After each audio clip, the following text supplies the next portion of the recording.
my name is Carolina Herrera. I work with Professor Robin Shattock at Imperial College in the section of infectious diseases.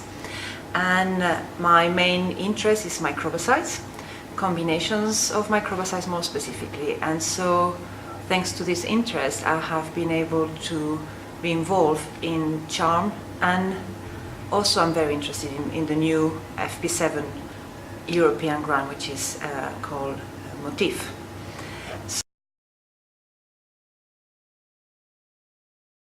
So when CHAARM started, it was based on developing combinations of microbicides for vaginal and rectal applications. So this is immensely important because in Europe it's the first grant that has been really aiming to develop microbicides for both compartments. So not judging any sexual practices, not discriminating or catalogating any community, but just we are developing microbicides for everybody's use. So this was immensely important, and now we are having the chance to have MOTIF, and MOTIF brings an aspect which is key to the understanding of not only the activity of combinations per se. So if you put two drugs, are they going to be able to inhibit more the virus or not? But more importantly, to understand what these two drugs, how they could interact. So if a drug, for example, enters in a cell that the virus is going to infect, that drug not only might be able to inhibit the virus, to block the virus, but also it might be able to, it might affect the environment of the cell. And therefore, a second drug that might be used in the combination might see this activity affected by that change of the environment. So it's something that it hasn't been studied yet. So that's what MOTIF is all about, is to see when we're going to use combinations of drugs, are they going to be affecting each other in a positive way or in a negative way, that at the end we would have microbicides that wouldn't be as effective as the drugs on their own.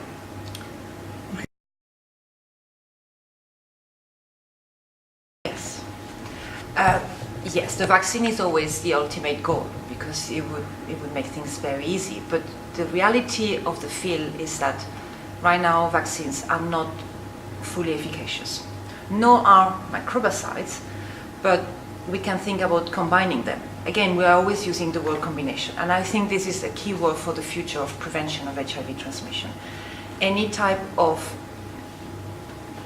techniques that right now are being studied, either microbicides, vaccine, or oral pre-exposure prophylaxis, at some point they will have to be considered, and they are already being considered for that matter, as combinations. It's quite simple. The problem that one of the problems that we're facing with vaccine is that once the person receives the vaccine, when that person is exposed to the virus, our immune system, our defenses, do not have time to react quick enough to inhibit the virus. The virus is faster than the immune system.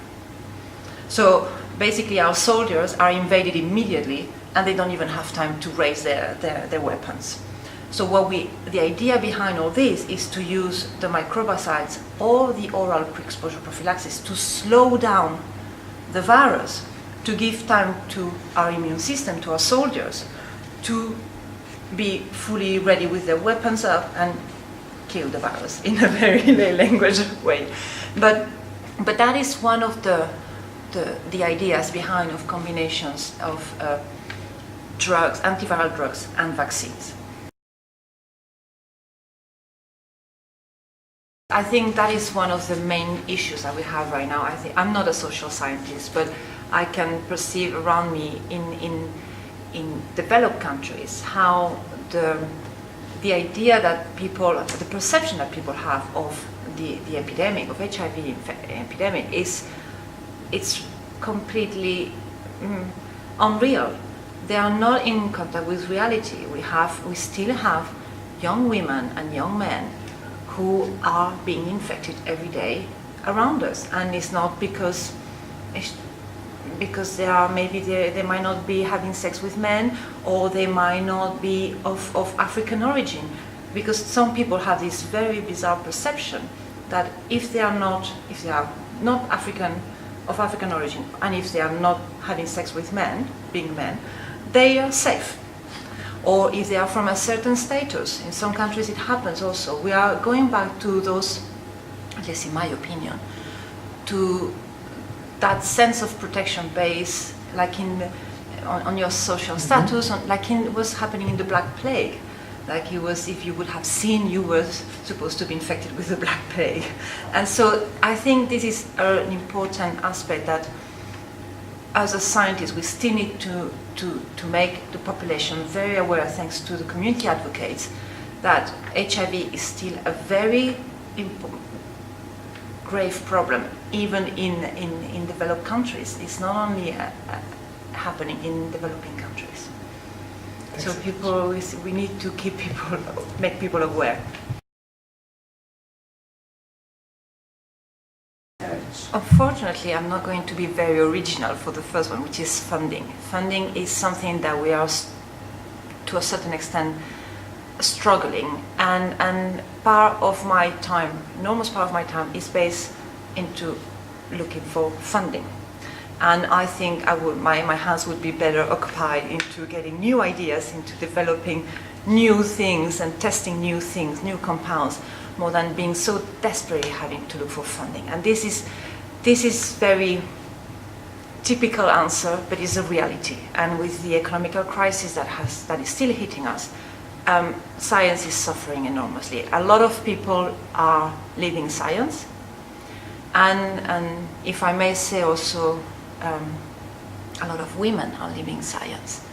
And so there is a disproportion that has been created in the scientific community in between men and women, and it's all based on crisis, on economy. The other aspect is, I think that we definitely need, for this specific field, more interaction between the community advocates and the scientists. Because everything that we do, if then when we try to bring it to the street, people do not understand it, or people are scared of it because they don't understand it, or people don't like it, then all our work will be useless and the epidemic will continue. So I think funding and more communication with via advocates, via any means with the general public are the two basic the two main aspects that I would like to have more enhanced.